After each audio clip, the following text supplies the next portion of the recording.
An update on the legal storm Donald Trump is facing. He has to counter the real possibility that senior officials at the Trump Organization or his company or himself all face the prospect of indictment.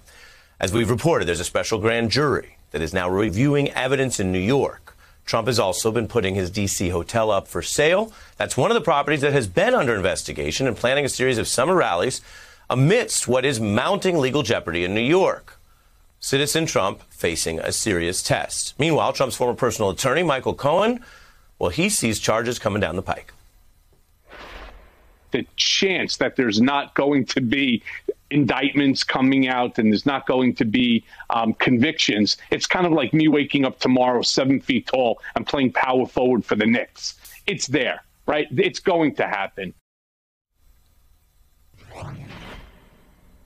I'm joined now by Neal, former acting U.S. Solicitor General, and Andrew Kaufmann. He was the Executive Assistant District Attorney and Chief of the Investigative Division in the Manhattan DA's office. Very relevant, given that that is the same office that has so much going on with Donald Trump's organization and legal exposure.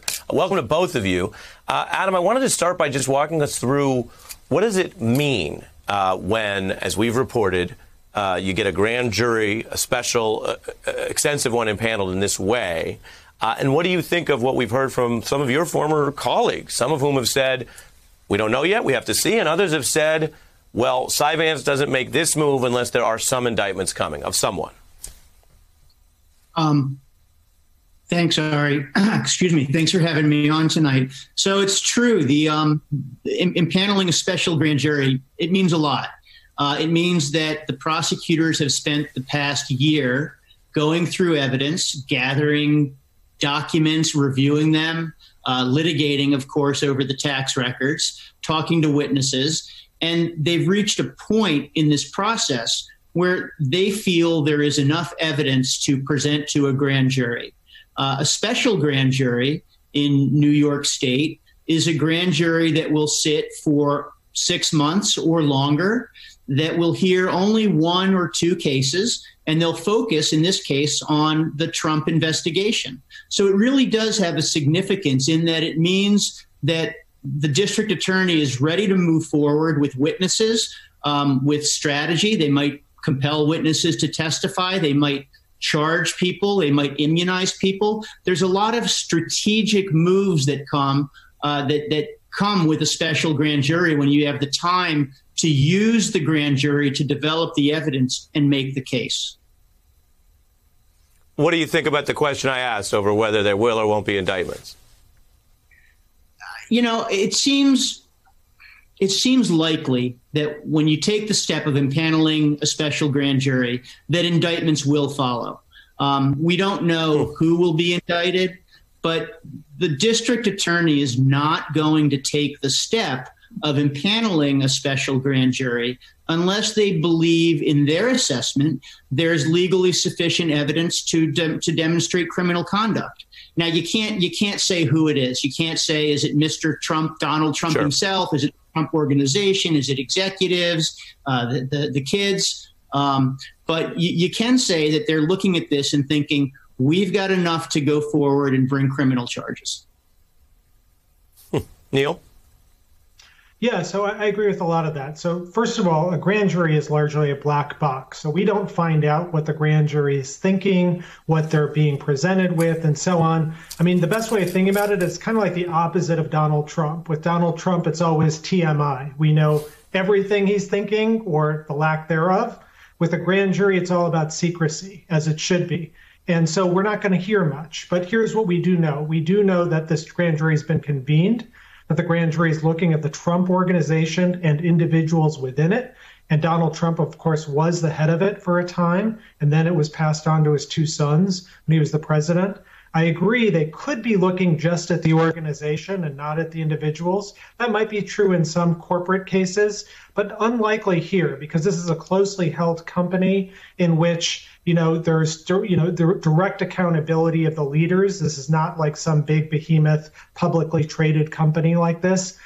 We know that this investigation involves financial records, that they've gone and sought the CFOs, grandkids' schools, tax returns, and so on. And look, most normal companies have a legal compliance office that deals with all of this and makes sure that the I's are dotted and the T's are crossed, but not Trump. I mean, Trump might come to regret replacing a legal compliance office with like a big picture with a giant Sharpie of the presidential seal or something like that. But all of that is what the grand jury is going to be looking at. So their financial records, witnesses, a whole goldmine for prosecutors.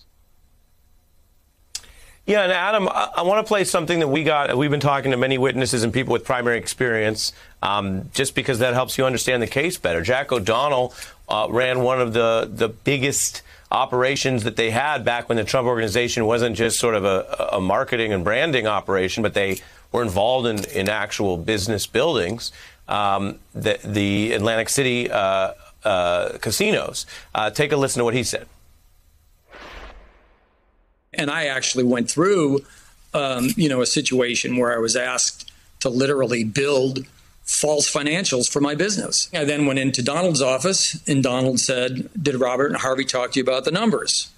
And I said, "Yes, they did. But let me explain why I can't redo the numbers, because they won't be true."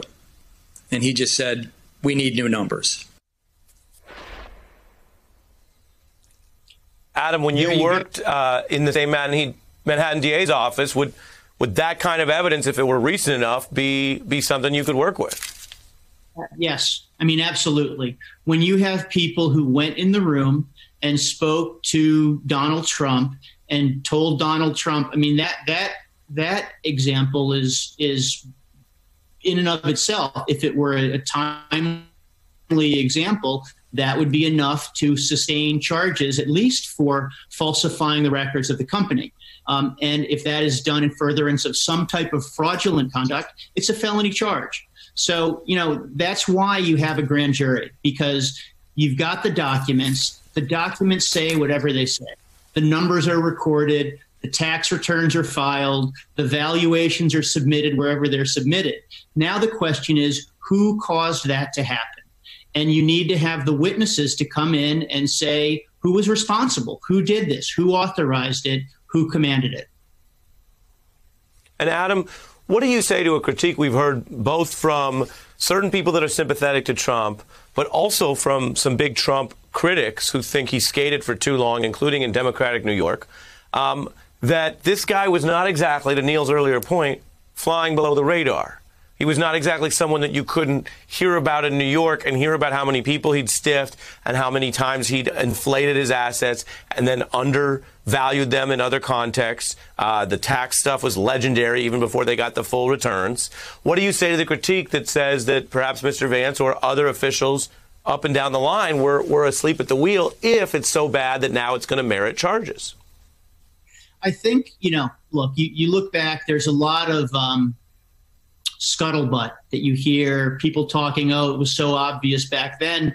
I think there's a degree of 20/20 hindsight. I think it's telling that Cy Vance is not seeking re-election. So the decision that he's making, the decision he will make about whether to charge someone and who to charge if it's Donald Trump, is really an apolitical decision that he'll make based on the facts of the case. He's got no sort of political game since he's not seeking re-election. You're sort of veering away, like a good lawyer. You're sort of veering away from the question at hand, which is whether this office was somehow lenient then. I take your point that Mr. Vance certainly is not, by definition, auditioning for the next campaign. He doesn't have another campaign. But what about back then? I mean, Neal and I have discussed, viewers may remember, Trump Soho wasn't even in Soho. So you don't need to be an expert to go, is that real estate fraud or is that the tip of the iceberg? I give you the last word, Adam.